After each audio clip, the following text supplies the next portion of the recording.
میرے عزیز، کچھ لوگ ایسے ہیں جن سے عذاب قبر ہوگا ہی نہیں۔ میرے رسول کریم صلی اللہ تعالیٰ علیہ وسلم نے ارشاد فرمایا کہ جو اللہ کے راستے میں شہید ہو گیا، یہ سنن نسائی میں موجود ہے، اسے عذاب قبر نہیں ہوگا، بلکہ ایک حدیث میں تو فرمایا حساب کتاب ہی نہیں ہوگا، اللہ بغیر سوال جواب کے جنت عطا فرما دے۔ کچھ لوگوں کو لوگوں کی بخشش پہ بھی مسئلہ ہی بنتا ہے کہ کوئی بخشا نہ جائے۔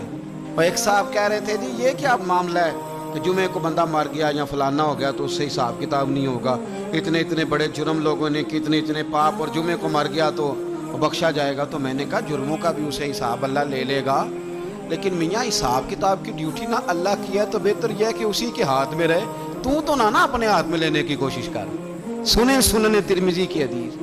ہمیں پتہ نہیں کیا مصیبت ہے، ہمیں پتہ نہیں کیا مسئلہ ہے۔ ایک جنازے سے میں نکلا، آپ یقین کریں کبھی کبھی کلیجہ پھٹ جاتا ہے۔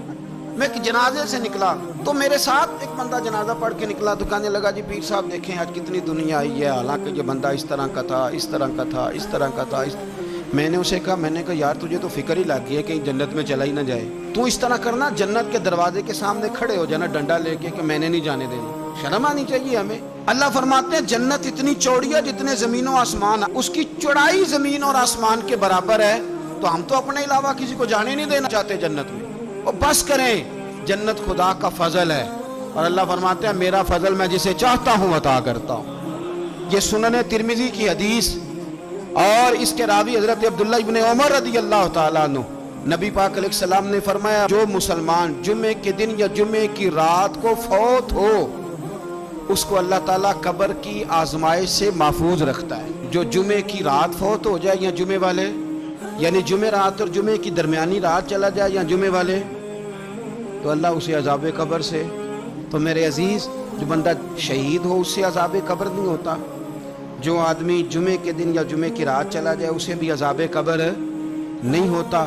اور میرے رسول کریم صلی اللہ تعالیٰ علیہ وسلم نے فرمایا جو بندہ ایک دن اور ایک رات، یہ حدیث صحیح مسلم میں، سنن ترمذی میں، مصنف عبد الرزاق میں موجود ہے، ایک دن اور ایک رات اللہ کی رضا کے لیے اسلامی سرحد پہ پہرا دے۔ میں اور آپ سوئے ہوئے ہیں، لیکن وہ لوگ جو فوجی بارڈروں پہ کھڑے ہیں، دیکھو مدینے والے محبوب کس کس پہ کرم فرماتے ہیں۔ ساری عمر نہیں، 24-25 سال کی سروس نہیں، فرمایا ایک دن اور ایک رات اللہ کی رضا کے لیے جو اسلامی سرحد پر پہرا دے، مسلمانوں کو کافروں سے بچائے، رب اسے عذاب قبر نہیں دے گا، اسے اللہ تعالیٰ اپنے فضل سے معاف فرما دے گا۔ ایک رات اور ایک، آپ کیا سمجھتے ہیں کہ ان فوجیوں کی کوئی چھوٹی شان ہے؟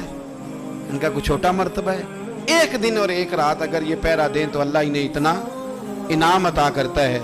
اسی طرح سن لو، یہ ذرا غور سے سننا، ابن ماجہ کی حدیث، اور اس کے علاوہ مسند ابو یعلا میں موجود حدیث کے راوی حضرت ابو ہریرہ رضی اللہ تعالی عنہ، حضور صلی اللہ تعالی علیہ وسلم نے فرمایا جو شخص بیماری سے فوت ہوا، قربان جاؤں میرے محبوب نے بیماری کا نام ہی نہیں لیا، فرمایا کوئی بھی بیماری ہو، فرمایا جو آدمی بیماری سے فوت ہوا اللہ اسے شہادت کی موت عطا فرمائے گا، اور وہ عذاب قبر سے اور قبر کے امتحان سے بھی محفوظ رہے گا، اور حضور فرماتے ہیں اس کو صبح اور شام جنت کے باغوں میں سے رزق دیا جائے گا۔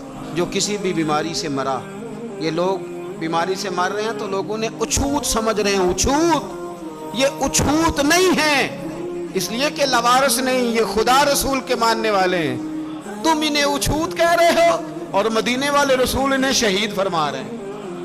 حضور نے فرمایا جو بیماری سے مرے شہید ہے، وہ قبر کے عذاب سے محفوظ رہے گا اور جنت کے باغوں میں سے اللہ رزق دے گا۔ لوگ کہتے ہیں دیکھو جی بڑا تانگ ہو کے دنیا سے گیا ہے، تو اس بندے کو بھی عذاب قبر نہیں ہوتا۔ اسی طرح جو بندہ سورہ ملک پڑھتا ہے، سنن ترمذی میں حضرت ابن عباس سے روایت ہے کہ حضور صلی اللہ علیہ وسلم کے ایک صحابی نے ایک جگہ خیمہ لگایا تو وہاں سورہ ملک پڑھنے کی آواز آتی، کوئی بندہ پڑھنے والا نظر نہیں آتا تھا۔ جب حضور کی بارگاہ میں عرض کیا تو فرمایا وہاں قبر تھی اور قبر کے اندر بیٹھ کے میرا صحابی سورہ ملک کی تلاوت کر رہا ہے۔ اگر ہمیں خسرہ نمبر یاد ہو جاتا ہے نا اپنی جگہ کا، اور ہمیں پتہ ہوتا ہے کہ میرے والا حصہ کتنے کروڑ کا ہے، اگر ساری کہانیاں ہمیں یاد ہوتی ہیں تو سورہ ملک بھی ہمیں یاد ہو سکتی ہے۔